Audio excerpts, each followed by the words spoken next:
करने के लिए कहते भैया कितनी सेवा करनी है? एक घड़ी आधी घड़ी आधी में पुनियाद। कितनी? एक घड़ी पूजा करनी है। डेली कितनी पूजा करनी चाहिए व्यक्ति को? एक घड़ी। इससे क्या होगा? उन्नति होगी जीवन में। अब उन्नति मतलब प्रमोशन होगा लाइफ में। कितनी पूजा? एक घड़ी। एक घड़ी मतलब कितना?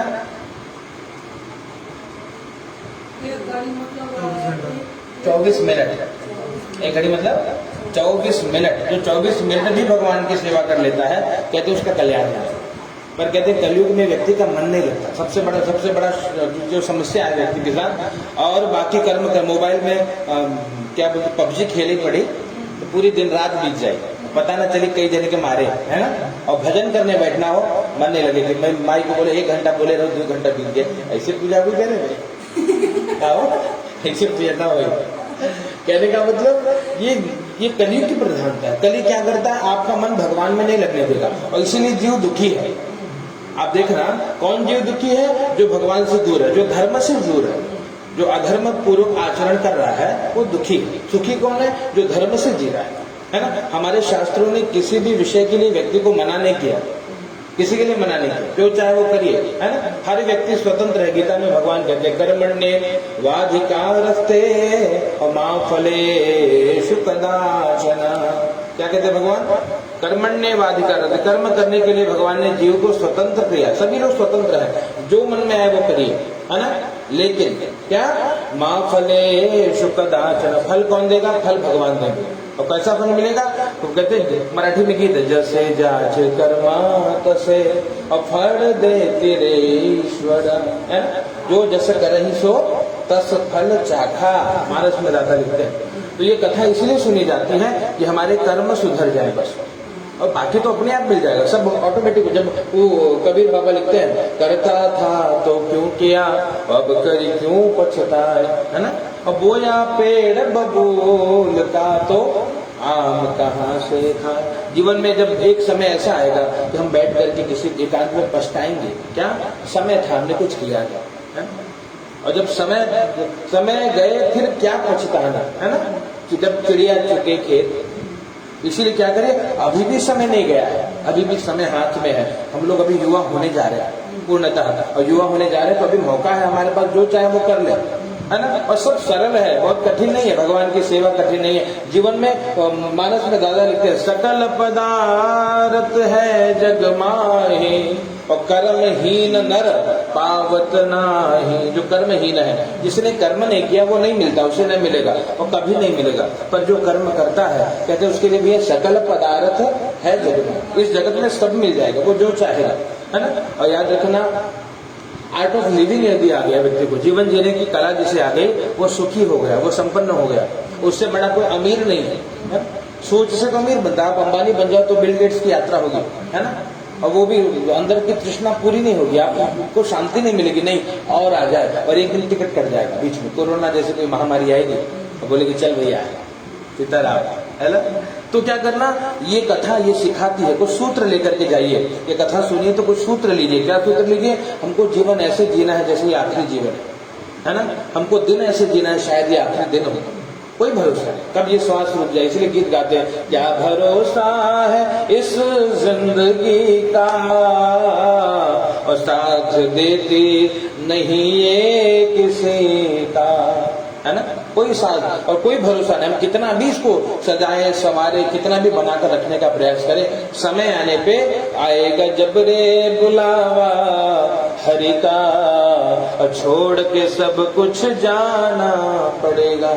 कितना भी आप सोचो सब छूट जाएगा, साथ क्या जाएगा? कहते जो आपने धर्म किया वो साथ जाएगा। लोग क्या याद करेंगे? आपकी चोरी नहीं याद करेंगे, है ना। क्या याद करेंगे? आपने कितना बढ़िया किया। बचपन में गलती सबसे होती है साहब, है ना। कहते हैं जो मनुष्य है वो गलती का पुतला है, अक्सर वो गलतियां कर बैठता है। पर कहते हैं मनुष्य कौन? जो गलती और करके पछताए उसे इंसान कहते हैं, है ना। इंसान कौन? जो गलती करने के बाद पछताए कि मुझसे गलती हो गई। और यही कथा का सूत्र है कि हम स्वीकार कर लें भगवान से कि हे भगवान हम जैसे हैं आपके हैं, अपराधी हैं, स्वीकार कर लेते हैं, है ना। और जब ये भाव हृदय में आ गया कि भगवान मुझसे गलती होती है, आप मेरे अपराध को क्षमा करिए, अब नहीं करूंगा, तो भगवान सारे अपराध को क्षमा कर देते हैं, है ना। सबने गलती की है, यहाँ जीवन में कोई परिपूर्ण नहीं है, परिपूर्ण केवल भगवान है, बाकी सभी अपूर्ण है, इसीलिए मनुष्य बने हैं। और मनुष्य बनने के बाद एक ऑप्शन आता है, there are 3 option in front of you, है ना। 3 ऑप्शन है। कौन से ऑप्शन? कहते स्वर्ग नरक अपवर्ग निषेनी, 3 ऑप्शन। आप मनुष्य का शरीर पाने के बाद चाहो तो स्वर्ग चले जाओ, है ना। कैसे जाओगे? पुण्य करिए, खूब सेवा करिए, खूब दान करिए, ये सब स्वर्ग को ले जाते हैं, ऐसा जीव स्वर्ग में जाता है। या आप पाप करिए, लोगों को दुखी करिए, जो मुस्कुराते रहे उसको रुला दीजिए, 2 थप्पड़ मार के चले एकदम पाप। जब आपका पाप संचय होगा, कहते भैया जीवन भी नरक हो जाएगा, और शरीर छोड़ने के बाद भी नरक जाना पड़ेगा। ये गरुड़ पुराण की बात है। या तीसरा क्या है?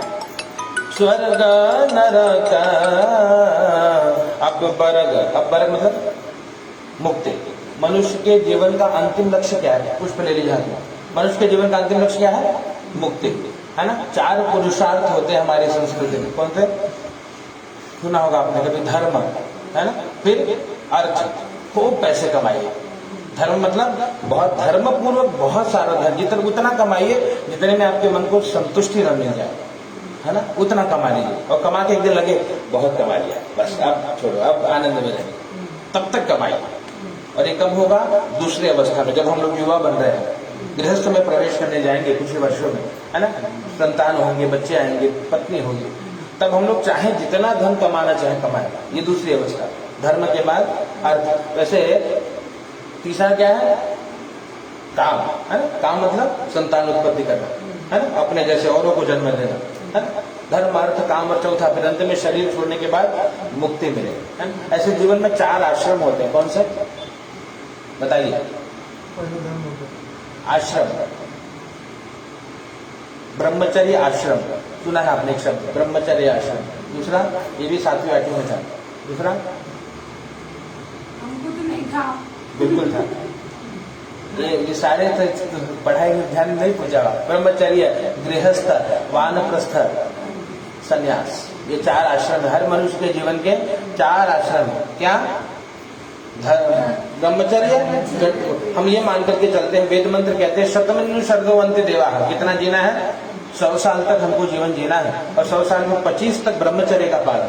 ब्रह्मचर्य मतलब अपने आप को गृहस्थ के लायक बनाना, धन कमाने योग्य बनाइए, है ना।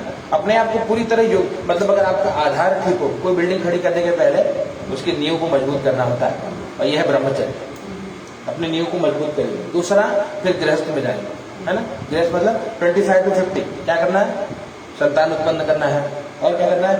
पैसे बनाने हैं, घर बनाना है, दुकान बनाना है, जो बनाना है बनाना है, 50 तक सब बना लेना है।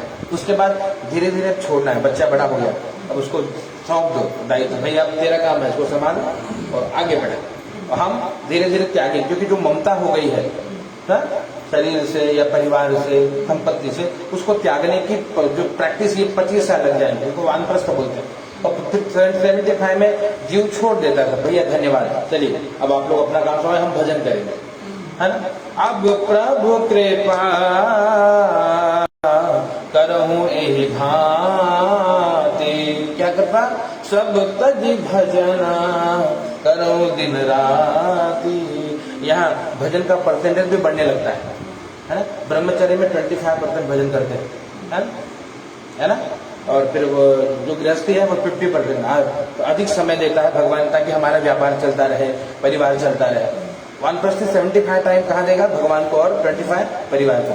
और सन्यासी पूरा भगवान का समय, जितना सांसों की माला में और सिमरों में सीताराम, सांस सांस में हरि भजो और वृथा श्वास जनि खोए, क्यों? न जाने इस श्वास की आवन होए न हो, है ना, कि गया और वापस आएगा इसकी भी कोई गारंटी नहीं है। तो पूरा समय भगवत सेवा में। ये कथा अब आपको संक्षेप में सुना दूं, क्योंकि विस्तार करें तो 7 दिन भी कम पड़ जाए। देखिए, सत्यनारायण जो कथा है वो एक अध्याय, एक पुराण है। कौन सा पुराण? स्कंद पुराण। क्या नाम है? स्कंद पुराण। और स्कंद पुराण में एक खंड है, रेवा खंड, है ना। रेवा खंड में कहते हैं भगवान की ये 5 अध्याय की कथा है। कितने अध्याय की? 5 अध्याय की कथा है। और कथा क्या प्रारंभ हुई, कहते हैं तदा नैमिषारण्ये ऋषिया शौनकादया पप्रक्षुर मुनिय सर्गे सूतो पौराणिकों खलु। कहते हैं नैमिषारण्य तीर्थ में शौनक आदि 88,000 ऋषि मुनि एकत्रित होकर के विचार करते हैं कि घोर कलयुग आएगा तो सभी दुखी मिलेंगे, है ना। यहाँ पे कोई भी व्यक्ति सुखी नहीं है, हमको लगता है कोई सुखी होगा, व्यक्ति के जीवन में झांके तो सभी दुखी है ना। कैसे दुखी, तो संत कहते हैं कोई तन दुखी, कोई मन दुखी और कोई धन बिनु रहत उदास, है। कोई तन से दुखी है ना, कोई मन से दुखी है, डिप्रेशन में है, चिंता में है, खुद भी दुखी है, दूसरों को भी दुखी कर रहा है और साथ में है। और कोई धन बिन, कोई धन के लिए दुखी कि काश थोड़ा पैसा आ जाए, बहुत काम पड़ा है अभी, है ना, धन के लिए परेशान है। और थोड़ा थोड़ा सब दुखी, ऐसे सभी थोड़ा थोड़ा दुखी है, पर सुखी कौन? तो संत कहते हैं सुखी राम का दास, जो भगवान का दास है वही सुखी है और बाकी सभी दुखी है ना। तो क्या करना है, भगवान की पूजा इसीलिए करें कि हम भगवान के बन जाए। इससे होगा क्या, सब भगवान ही करते हैं। तो गीत गाते हैं ना, करते हो तुम कन्हैया और मेरा नाम हो रहा है। लोग बोलते महाराज पूजा अच्छी करते हैं, लोग बोले महाराज ने क्या किया वो महाराज जी को पता है? क्या करने वाले भगवान को करवा देते हैं, और जब वो करवाएंगे सही दिशा में आपका कर्म होगा तो आपको जीवन में उत्तम फल की प्राप्ति होगी। इस प्रकार से सभी दुखी थे। ऋषियों ने विचार किया कि घोर कलयुग आएगा और कलयुग में सभी दुखी मिलेंगे, तो केनोपायेन चैतेषां दुख नाशो भवेत् ध्रुवम्, किस उपाय से सबका दुख दूर किया जाए। आपस में चिंतन किया, विचार किया, केनोपायेन चैतेषां दुख नाशो भवेत् ध्रुवम्। ऋषियों ने चिंतन किया, कोई उपाय नहीं मिला तो गुरुजी के पास गए। कौन गुरुजी? सूत जी महाराज के पास गए, उनको प्रणाम करके पूछा कि महाराज क्या कोई ऐसा उपाय है इस जगत में जिससे सब सुखी हो जाए, आप कुछ जानते हैं क्या? हाँ, उन्होंने बताया एक उपाय है। क्या? बोले भैया भगवान सत्यनारायण की कथा सरल है, बाकी जो उपाय है बहुत, जैसे आप 2 घंटे में उतराने लगे, है ना, अरे बहुत होगा पूजा, जल्दी करो, है ना। ऐसे ऐसे व्रत पड़े हैं, पयोधि व्रत, हम 1 महीने तक जल पी करके रहना होगा, 1 महीने तक दुग्ध पी करके रहना होगा, 7 दिन तक भूमि पे शयन करिए या कुश के आसन पे शयन करिए, है ना, कपड़े के नाम पे लंगोटा धारण करिए, श्वेत वस्त्र धारण करिए। इतना कंफर्टेबली जो बैठे हो ना, ये सत्यनारायण कथा में ही पॉसिबल है। बाकी का नियम बहुत कठिन है, सब पालन न करें, बिना नमक के खाइए, पूरे दिन व्रत रहिए, है ना। यहाँ तो मिल जाएगा, यहाँ पूजा भई हवन भया तहाँ प्रसाद पाए, इतने समय की पूजा, कितने समय की? हवन भर की पूजा हो रही है, हवन हुआ कि प्रसाद मिला, तब तक तो व्रत रहिए। व्रत में भी ऑप्शन है, आप फल खा के रहिए, आप दूध पी के रहिए, आप दही खा के रहिए, है ना, फलाहार करके रहिए। तो इसलिए कहते हैं ये सरल बहुत सुगम है, सब कर सकते हैं, कठिन नहीं है। बाकी बहुत कठिन है। आपने देखा होगा माताएं रहती है, जुतिया का व्रत रहती है ना। आप लोग के उत्तम स्वास्थ्य के लिए कई व्रत रहते हैं, बिना पानी के ऐसे भी रह जाते हैं, कभी रह के देखो तो पता लगे कि ये व्रत है, ये तप है। तो यहाँ पे यही बताया कि भैया हरि अनंत, हरि कथा अनंता, भगवान अनंत है, उनकी कथाएं अनंत है, लेकिन कौन सा करिए? जो सरल है। तो ऋषियों ने पूछा महाराज कोई सरल उपाय हो तो बताइए। कहा एक उपाय सरल है। क्या? कौन सा उपाय? बोले सत्यनारायण देव यजेते निशा मुखे, भगवान सत्यनारायण की कथा सरल है। और विधान तो ये है भैया कथा शाम को होनी चाहिए, है, ताकि थोड़ा व्रत हो जाए। लेकिन आज का जमाना है कि भैया 12 बजे जब आदमी 1 घंटे की पूजा करने लगा है, तो हाँ वही बताया जा रहा है। इन सब के हिसाब कितने हो रहा है, इसके बाद भी अगर कोई परेशान है, नहीं ना सबके साथ व्रत ना है, तुरंत प्रसाद जहाँ हवन हुआ भगवान को भोग लगाइए, प्रसाद नहीं, जो पूजन में बैठे वो का व्रत नहीं, व्रत भी बड़ा सरल, वही बताया ना, फल खा के रहे, केला खा ले, दूध दही पी ले, लस्सी पी ले, दुनिया में चूड़ा खाए के व्रत होता है, समोसा खाए के व्रत हो जाता है, कलयुग हो ना। हाँ एक जन कहन महाराज फलाहार ले आए, बोला हाँ भैया ले आवा, हाँ तो ले आए मेंदू वड़ा चटनी, बोले ससुर ही कौन फलाहार हुआ, बोले महाराज अब ये ले, ऐसा नहीं। देखिए जो विधान है कोई कर्म अगर नियम से करेंगे तो उसका बहुत लाभ। आप जब ये करके आज जो आप कर्म कर रहे हो ना, आप जब आगे विचार करेंगे 1-2 महीने बाद तो आपको लगेगा कि नहीं पहले से मेरा लाइफ कुछ बेटर है, कुछ बढ़िया हो रहा है। जो हम नहीं सोचते शायद वो काम होने लगा। इसलिए मेहनत किया जाए, इसलिए भगवान को दुर्वार्चन करिए, इसलिए भगवान को आपने इतने तुलसी के दल अर्चन किए, है ना। विधान तो 1008 का भी है कि 1008 चढ़ाइए, तब तक तो भाग जाते और बल्ला लेके मैदान में, ये ना महाराज क्रिकेट हुई बहुत पूजा हुई, है ना। ये विधान है। तो यही बता क्या, देखिए इसलिए कथा रोचक है, ऐसा नहीं आप कथा सुनेंगे अगर मन से सुनेंगे तो आनंद भी आएगा, है ना। और अगर बिना मन के करें तो भैया भोजन करने में भी आनंद नहीं आता, यार। फिर भी अब मैं आपको बताऊं, जो भगवान का नाम है ना वो कल्याण करता है। क्यों? क्योंकि नाम जपता मंगल दिशि दस हो, है ना। दसों दिशाओं से भगवान का नाम आप जो जपते हो, राम कृष्ण हरि, है ना, गंगणपतये नमः, शमशनिश्चराय नमः, जो देवता को मानिए वो नाम जब जपोगे आप ना तो दसों दिशाओं से मंगल होगा, है ना। पैदा करिए। लेकिन जब ये कहे कि जो बिजली की तार है, मान लो कोई यहाँ दीपक जल रहा है ना, इसको आप प्रेम से स्पर्श करिए या गलती से टच कर लीजिए तो ये आपको बताएगा कि यहाँ है ना। बिजली की कोई तार कटी हो उसको टच कर लीजिए, है ना, चाहे आपने जान के टच किया हो या अनजाने में टच किया, वो आपको अपना परिचय दे देगा, है ना। ऐसे भगवान का नाम है ना। आप चाहे कहते भाव को भाव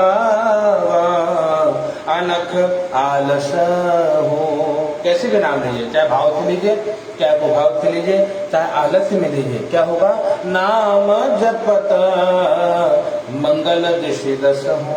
भगवान का नाम दसों दिशाओं से मंगल करता है, इसलिए नाम गाना चाहिए, भगवान के नाम का जप करना चाहिए। उदाहरण क्या दिया बाबा ने, एक किसान जब खेती करता है ना तो उसमें वो बीज देख देख के नहीं बोता, कैसे करता है, छींट देता है। वो उल्टा पुल्टा कैसे भी बीज पड़ेगा वो अंकुरित होगा और 1 का 100 देगा वो, है ना। ऐसे आप जो इन्वेस्ट कर रहे हो आपका टाइम, है ना, ये आपको बहुत अच्छा रिटर्न देगा लाइफ में, इसीलिए इन्वेस्ट करिए। थोड़ा समय भगवान के सामने इन्वेस्ट करिए, हनुमान चालीसा करिए रोज 2 मिनट, है ना, और लाभ देखिए। फिर आपको लगेगा 2-4 महीने जब कम से कम 100 पाठ हो जाए। विधान कितने का, जो 7 बार पाठ कर कोई, क्या होगा, छूट ही बंदे महासुख होई, बहुत सुखी होगा। कितने में, 100 बार पाठ करेंगे, मतलब लगभग 3.5 सवा 3 महीना के आसपास जब आप ये अनुष्ठान निरंतर करोगे तब आपको लगे कि नहीं महाराज 3.5 महीने में कुछ अच्छा हो रहा है, मन बात हल्का हल्का होगा, बहुत सुखी है। ऐसा व्यक्ति स्वयं भी प्रसन्न होगा और लोगों को भी प्रसन्नता बांटेगा। ऐसे लोगों की डिमांड होगी, है ना, लोग इंतजार करेंगे, नहीं आए नहीं, थोड़ा घर है ना, घर में अंधेरा सा लगा, वो आ जाए महाराज तो देखो माहौल। ये कब होगा, क्योंकि आप पूरी तरह ऊर्जा से भर जाओगे। हनुमान जी कौन है, पवन तनय बल पवन समाना, पवन तनय है ना, ये सब साइंस है भैया। पवन तनय है, पवन मतलब वायु की देवता है ना, उनके पुत्र है, मतलब पवन देव के पुत्र। और पवन तनय बल पवन समाना, और हर सर्वत्र विद्यमान है हवा के रूप में। तो कहते अगर हनुमान ना हो, पवन ना हो जीवन में तो उसके बिना ये जीवन क्या है भैया, वही हो जाए वो ऑक्सीजन सिलेंडर लगा पड़ी है ना, बाहर से खरीद के लगाए तो बने ना बची होगा टिकट कटी, है ना। ये महिमा है हनुमान जी की। तो कहने का मतलब भगवान की कथा या भगवान का नाम कैसे भी सुनिए कल्याण ही करता है ना। भाव से सुनिए, कुभाव से सुनिए, रो करके सुनिए, जबरदस्ती बांध कर सुनाया जाए, लेकिन ये नाम कल्याण करेगा, भगवान की कथा कल्याण करेगी, इसलिए भगवान की कथा सुननी चाहिए। तो ऋषि ने पूछा महाराज सरल उपाय बताइए। अब मैं संक्षेप में सुनाता हूँ, तो विस्तार करेंगे तो पूरा दिन कम पड़े, है ना। संक्षेप में सुन लीजिए 5 अध्याय की कथा। ऋषियों ने कहा महाराज उपाय बताइए, कौन सा उपाय है। तो कहा एक उपाय भैया सत्यनारायण भगवान के व्रत को कर लीजिए, कल्याण होगा। कहा महाराज कैसे किया जाए, क्या कोई इसका विधान है, क्या कोई इसका उपाय है। बोले हाँ विधान है, मैं आपको बताता हूँ। क्या किया, नारद जी यहाँ पे ऋषियों ने पूछा गुरुदेव भगवान से व्रत के बारे में। उन्होंने कहा कि जो आज आप हमसे पूछ रहे हो ना भैया, यही एक बार श्री नारद जी ने पूछा था। किसने पूछा, भगवान श्री नारायण से पूछा था। क्यों पूछा, तो बताते हैं एकदा नारदो योगी परानुग्रह कांक्षया। नारद जी के मन में भाव आया कि जब तक जीवन है परहित करना चाहिए। जीवन में देखो जब तक जीवन है तब तक 2 कर्म करिए। क्या करिए, पुण्य कमाइए। पुण्य कमाने से क्या होगा, सुखी रहोगे, और पाप कमाने से जिसका फल क्या है, दुखी रहना। तो यदि आप सुखी रहना चाहते हो तो पुण्य कमाइए। यही बात बाबा ने लिखा है कि धर्म करिए परहित सरेसा, धर्म नहीं भाई पर पीड़ा समा, नहीं अधमाए। परहित धर्म है ना। आपके कारण अगर कोई सुखी है, कोई मुस्कुरा रहा है, कोई प्रसन्न है, कोई आनंदित है, तो आप पुण्य कमा रहे हैं, है ना। इसका फल क्या मिलेगा? सुख मिलेगा। और अगर आपके कारण वो परेशान है, जहां जाओ वहीं उपद्रव बचाओ, है ना, तो उसका फल है दुख है। आप भी दुखी रहोगे, सभी दुखी रहेंगे, तो जीवन भर परेशान रहेंगे। क्या करिए? परहित करिए। नारद जी परहित का भाव लेकर के, नारद जी अनेक लोगों में भ्रमण करते हैं, है ना, अनेक लोगों में। वहां तक ठीक देखा, लेकिन जब मृत्यु लोक में मर्त्य लोकमुपागतम, क्या देखा नारद जी ने? या मर्त्यलोके जना सर्वे नाना क्लेश समन्विता। क्या देखा? सभी लोग अनेक प्रकार के कष्ट को भोग रहे हैं। नारद जी ने सबको देखा, नारद जी को पीड़ा हुई, भगवान के पास गए, भगवान को प्रणाम किया। कहाँ थे भगवान? कहते क्षीर सागर में, वैकुंठ लोक में भगवान के गए। भगवान वहां तत्र नारायणम देवा और शुक्ल वर्णम चतुर्भुजम। भगवान कैसे हैं? चार भुजाधारी हैं। हाथ में क्या है? शंख चक्र गदा और पद्मा, गले में वनमाला है। ऐसे भगवान का दर्शन किया। नारद जी ने स्तुति करी, नमो वांग मनसादिदा रूपाया अनंत शक्तये। क्या किया? भगवान की स्तुति करिए। देखिए स्तुति सभी को प्रिय है। आपकी कोई प्रशंसा करे कि अनुराग भैया बहुत अच्छा आदमी है, बेचारे एकदम धर्मात्मा है, कितना अच्छा लगे, ऐसे अच्छा बोला था, है ना। और कोई बोले ना ना ना बहुत बड़ा चंडाल हो, कब देखते मान क्रोधा हो, तो मन में आए कोई ना मिल भैया घर तो बताइए क्या है ना। तो स्तुति सबको प्रिय है। अगर कोई आपकी स्तुति करे, कर्म ऐसा हो कि लोग आपकी प्रशंसा करें, है ना। कबीरा जब हम पैदा हुए और जग हंसे हम रोए, है ना, ऐसी करनी कर चलो और हम हंसे जग रोए। ये जीवन का उद्देश्य होना चाहिए कि हमारा कर्म इतना पवित्र हो कि जाने लगे तो लोग रोते रहे और मुस्कुराते हुए हम शरीर को छोड़ दें। ये कब संभव होगा? इसके लिए तपना पड़ेगा। याद रखना, पूजा किसकी होती है? सूर्य की पूजा करते हैं, है ना। क्यों पूजा करते हैं? सूर्य स्वयं जल करके जगत को प्रकाशित करता है ना। स्वयं जल रहे हैं सूर्य, है ना, और उससे जगत प्रकाशित। और क्या हो रहा है? उसी से हमको जीवन मिल रहा है ना। एक क्रिया है, कौन सी क्रिया है? वनस्पति वाली, हाँ, फोटोसिंथेसिस, है ना। क्या हो रहा है? प्रकाश संश्लेषण की क्रिया। उससे क्या वनस्पतियां जी रही हैं और वनस्पतियों को देख करके हम जी रहे हैं, उनका भक्षण करके। ये कृपा किसकी? केवल सूर्य की। सूर्य ना हो तो जीवन ना हो। और लेकिन इसके लिए सूर्य को कितना तपना पड़ता है, स्वयं जल रहे हैं, है ना। एक उद्देश्य कहने का मतलब, जब तक हम जीवन में तपेंगे नहीं तब तक कुछ मिलेगा नहीं। हम सोचे कि क्या बोलते, चादर तान के सोए रहे और रात 10-11 बजे उठें और सब कुल हो जाए, घर बार दुकान, तो संभव नहीं है साहब। जिसने पाया है ना उसको पूछना कि कितना तपा है वो। कभी जाकर उसे कोई जगह कोई सफल व्यक्ति मिले, है ना, उसके पास बैठ के पूछे भैया इस सफलता का रहस्य क्या है, तो आपको लगेगा, लोगों को लगता है कि अरे तो ऐसे मिल गया था। ऐसे कोई किसी को फूटी कौड़ी नहीं देता। कहो 1 रुपये में क्यों मालूम, कहा तुम्हें कहा 1 रुपये दिए, है ना। जगत में कोई किसी को नहीं देता हो, तो मिलेगा कब? और जब आप योग्य बन जाओ। तो ऐसे ऐसे लोग पढ़े हैं जेकर घरे बैठे बैठ के 5 लाख रुपये सैलरी आओ, हाँ, कंप्यूटर सामने बैठ के कर राम जाने आपकी बस का नहीं है, लेकिन आवत कितना आओ तो साल भर के 60 लाख रुपया हो। तो कहने का, लेकिन उसके लिए उसने तपा है, जीवन में कुछ ऐसा हासिल किया कि आज उसको घर बैठे सब प्राप्त हो रहा है। तो ये करना है, आप अपने आप को इतना तपाइए इस अवस्था में, क्योंकि यही अवस्था है तपने की। ये शरीर को जैसे मोड़ोगे ना वैसे मुड़ जाएगा। बुढ़ौती में मोड़ बद टूट जाए, क्या हो? जैसे कोई छोटा सा पौधा लगाइए, उसको जैसे घुमाना चाहे वो वैसे घुमा लीजिए, वो घूम जाए। और वही जब बड़ा पेड़ हो जाए उसको जब घुमाओगे वो टूट जाएगा। कहने का अभिप्राय ये तपने की अवस्था है, और जो तपा है उसी की स्तुति होती है। सत्यनारायण भगवान की कथा में कहते 5 अध्याय की कथा है। पहले अध्याय की कथा में भगवान की कथा की महिमा बता दी है, भगवान की स्तुति। नारद जी ने की शॉर्टकट में सुनिए, अब गए ये 8वें गियर में कथा चलेगी, है ना, सुनिए ध्यान से। भगवान को पूछा कि महाराज क्या कोई ऐसा छोटा लघु उपाय है जिससे लोग सुखी हो? भगवान ने कहा, हाँ नारद, एक उपाय है।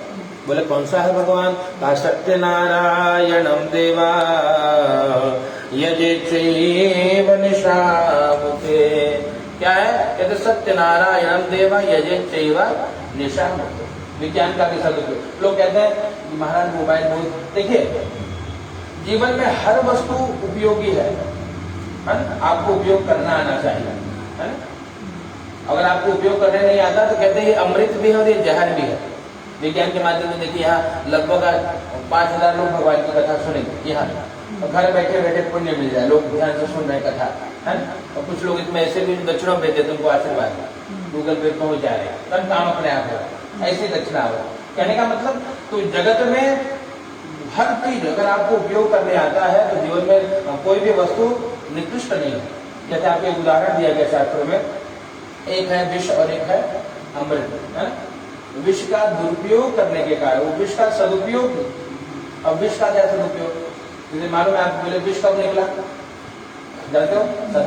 देवासुर संग्राम हुआ, हम दोनों ने मंथन किया, निकला वहां 14 रत्न निकले, उसमें विष भी था। तो विष निकला तो बोले कि भैया इससे संसार समाप्त हो जाएगा। अब बात आई कि भैया इसको या तो स्वयं कोई ले ले, है ना? और स्वयं लेंगे तो अपन चले जाए, ये समस्या थी। अगर हम पिए तो हम मरे और बाहर रहा तो जगत मरे। अब इसको जगत को बचाने के लिए पीना भी पड़ेगा, है ना? सब हाथ उठा के खड़े हो गए, भैया उससे नहीं होगा। बोले ना, बोले क्या दिक्कत है? बोले भैया एक दिक्कत है, विष का क्या किया जाए? बोले समस्या क्या? बोले पियोगे तो पार हो जाओगे।